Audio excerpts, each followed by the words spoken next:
मेरा नाम भाऊ तोरसेकर। आप देख रहे हैं प्रतिवाद। दोस्तों, मैं प्रतिपक्ष नाम का मराठी यूट्यूब चैनल पिछले 4.5 साल से चला रहा हूँ। उस पर ही हिंदी वीडियो डालता था।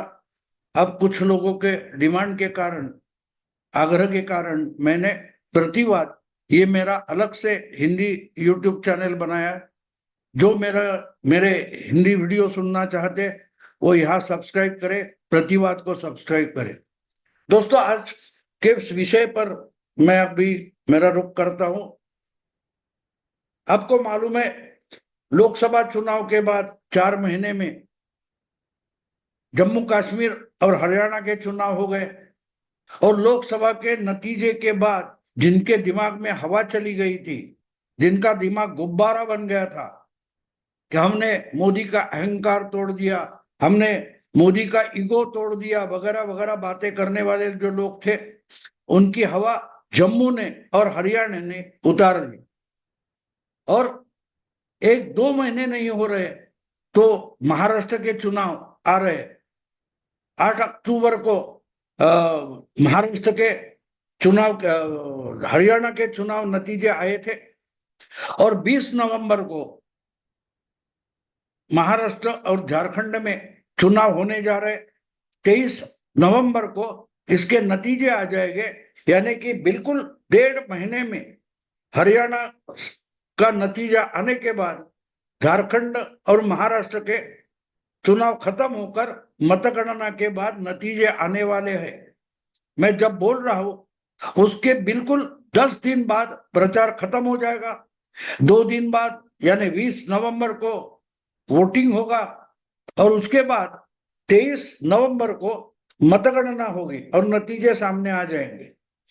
इसलिए सबकी सब पार्टियां, सबके सब गठबंधन बड़ी भाग दौड़ में है कि करे तो क्या करे, किस ढंग से इस चुनाव का सामना करे, किस तरीके से जो प्रतिस्पर्धी है उनसे सामना करे, उसमें दौड़ रहे, भाग रहे। और उसमें बिल्कुल संयम से और शांति से अगर कोई काम कर रहा है तो मुझे लगता है कि बीजेपी काम कर रही है। अर्थात बीजेपी अकेली अपनी ताकत पर महाराष्ट्र का चुनाव नहीं लड़ रही है। 2014 में बीजेपी, शिवसेना, एनसीपी, कांग्रेस, सब प्रमुख पार्टियों ने अपनी अपनी ताकत पर पूरे महाराष्ट्र के चुनाव लड़े थे। लेकिन 2019 हो या अब 2024 हो, कोई भी पार्टी अपनी ताकत पर पूरी की पूरी महाराष्ट्र की सीटें नहीं लड़ा रहा। 2 बड़े गठबंधन बने, आपको मालूम है। जिस गठबंधन को लोकसभा चुनाव में अच्छी सीटें मिली वो एमवीए यानी महाराष्ट्र महाविकास आघाड़ी। उस गठबंधन में विधानसभा के सीट बंटवारे से बहुत सारे झगड़े हो गए। जो कुछ झगड़े हो रहे थे उसकी खबरें बाहर आ रही थी। महायुति जिसमें बीजेपी का समावेश है, उनमें भी सीट बंटवारे के थोड़े झगड़े चल रहे थे, लेकिन खबरें बाहर नहीं आ रही थी। तो अब वो तो मामला खत्म हो गया, जितना बंटवारा होना था हो गया। जहां नहीं हुआ वहां एक ही गठबंधन की पार्टियां एक दूसरे के खिलाफ लड़ रही है, जिसको उन्होंने फ्रेंडली फ्रेंडली फाइट, मैत्रीपूर्ण लड़त ऐसा नाम दे दिया है। लेकिन चुनाव का जो घमासान चल रहा है उसमें बिल्कुल शांति से अगर मार्गक्रमण कर रहे तो वो मैं बीजेपी मानती हूँ, जो महायुति का एक हिस्सा है। बीजेपी में बहुत सारे झगड़े नहीं दिखाई देते, या महायुति में बीजेपी के साथ उनके मित्र दलों के ज्यादा झगड़े नहीं दिखाई दे रहे।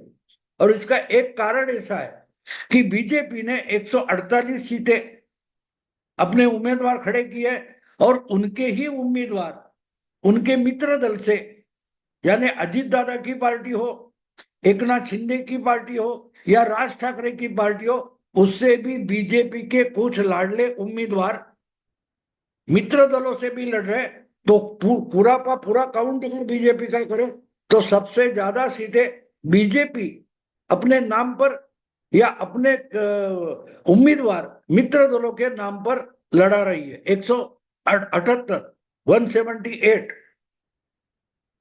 और जो प्रचार चल रहा है वो प्रचार में बीजेपी की आवाज बहुत कम आ रही है, यानी बड़ी बड़ी मीटिंगें वगैरह वो हो रही है, लेकिन एक बात समझना जरूरी है कि बीजेपी की आवाज कम हो रही है, लेकिन जो बंगाल में 2019 के लोकसभा में चुनाव में हुआ था, बिल्कुल वही बात हरियाणा के बाद महाराष्ट्र में हो रही है।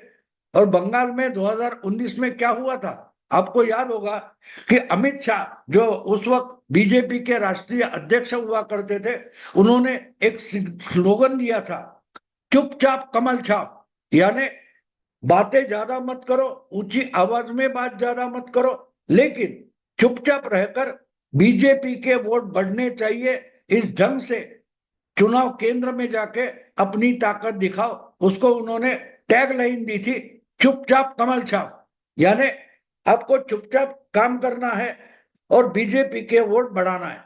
बिल्कुल वही बात हरियाणा में हो गई, और इसी कारण से हरियाणा में जो चमत्कार हुआ कि मतगणना शुरू होने तक और मतगणना शुरू होने के 2 घंटे तक कांग्रेस जीत रही थी, सरकार बना रही थी, वगैरह वगैरह वगैरह, जलेबियां बांटी जा रही थी, ढोल नगाड़े बुलाए गए थे।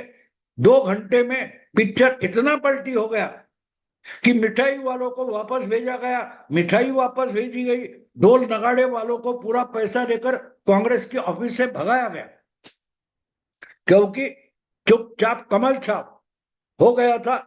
और देखते देखते हरियाणा में बीजेपी ने बढ़त बना ली, और सिर्फ बढ़त एक एक चुनाव क्षेत्र में नहीं थी, तो बीजेपी की बढ़त संख्या में भी थी, बहुमत के आगे बीजेपी निकल गई थी, और उससे बीजेपी पीछे हटना नामुमकिन था। उसी तरह से कांग्रेस का बढ़ना भी मुश्किल हो गया, बिल्कुल वही तरीके से।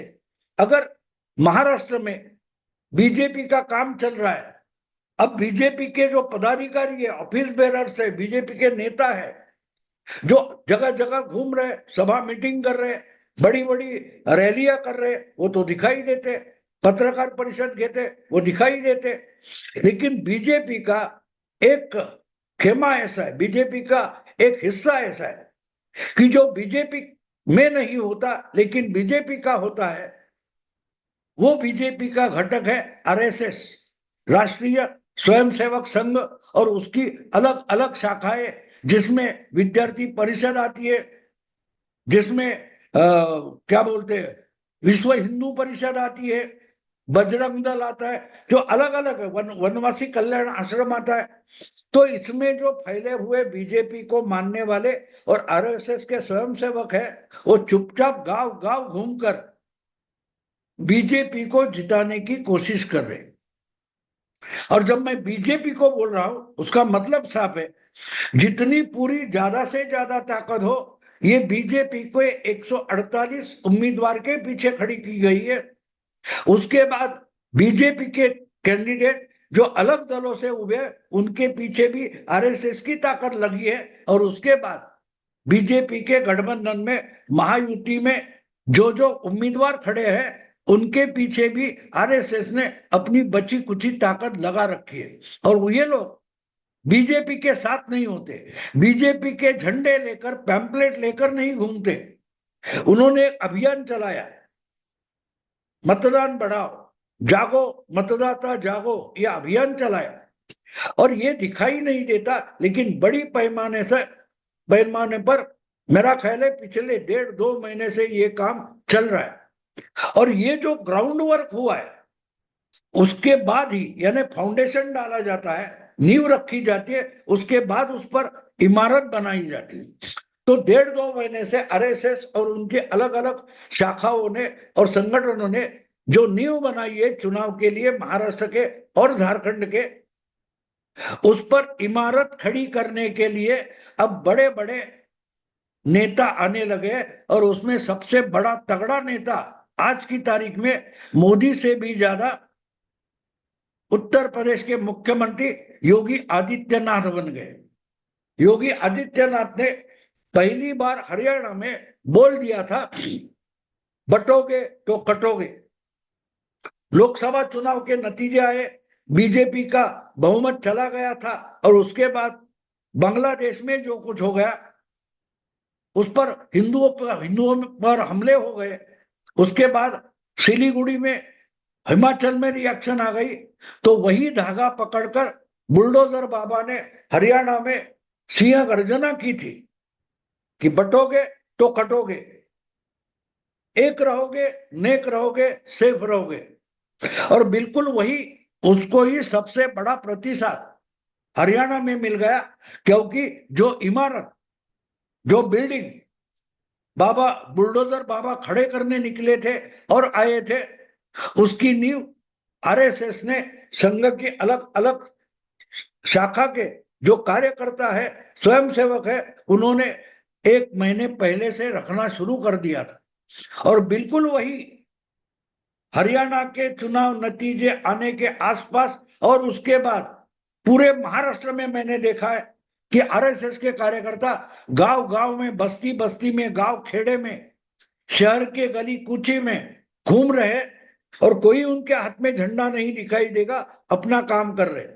और जो उन्होंने एक माहौल बना दिया, बांग्लादेश के हमले हो हिंदुओं पर, या वक्फ बोर्ड का मामला हो, वक्फ का बिल हो, उसके बाद जो कुछ माहौल बन गया, वो माहौल बीजेपी के लिए पोषक बनाने के लिए आरएसएस ने जो काम किया है, उस पर नींव होने के बाद इमारत बनाने के लिए जो बड़े बड़े नेता आ गए, उसमें सबसे बड़ा आर्किटेक्ट आज की तारीख में मैं देख रहा हूं, वो है बुलडोजर बाबा, यानी योगी आदित्यनाथ।